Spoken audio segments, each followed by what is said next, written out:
ছোট্ট বন্ধুরা, আজকে আমরা শিখব কিভাবে এলোমেলো বর্ণগুলো সাজাতে হয়।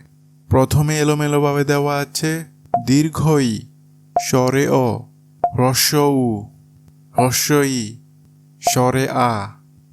এখন এগুলোকে সাজাতে হবে। প্রথমে আসবে স্বরে অ, তারপর আসবে স্বরে আ, তারপর আসবে হ্রস্ব ই, তারপর আসবে দীর্ঘ ই, তারপর আসবে হ্রস্ব উ। এখানে এলোমেলোভাবে দেওয়া আছে এ, দীর্ঘ উ, রি, ও, ওই, ঔ। এখন এগুলোকে সাজানো হবে।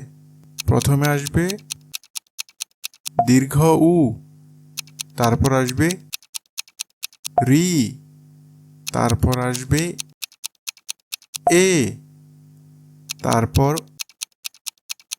ওই, তারপর আসবে ও, তারপর আসবে ঔ।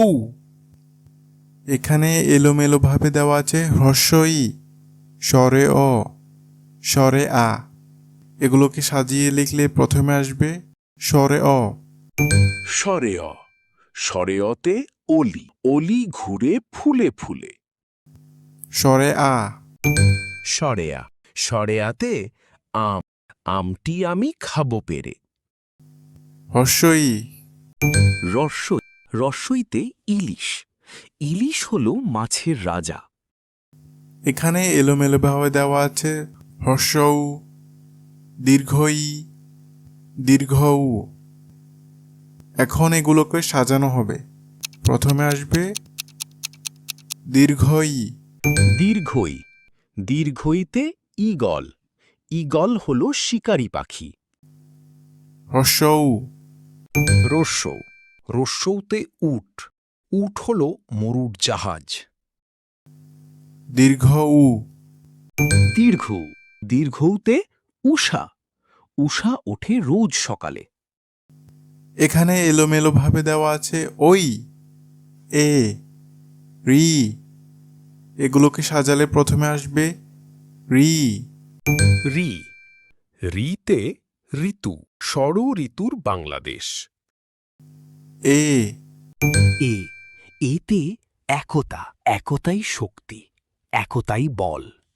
ওই, ওই ওইতে ঐরাবত ঐরাবতকে হাতি বলে। এখানে এলোমেলোভাবে দেওয়া আছে ঔ, অ, ও। এগুলোকে সাজালে প্রথমে আসবে অ, তারপর আসবে ও, ও ওতে ওলকচু ওলকচু একটি পুষ্টিকর সবজি। তারপর আসবে ঔ, ঔ ঔতে ঔষধ ঔষধ খেলে রোগ সারে। এভাবে বর্ণগুলোকে নিজের ইচ্ছে মতো এলোমেলো করে তারপর সাজিয়ে লেখো। বারবার প্র্যাকটিস করো। নিয়মিত শিক্ষামূলক ভিডিও পেতে আমাদের চ্যানেল অনলাইন শিক্ষা সাবস্ক্রাইব করো।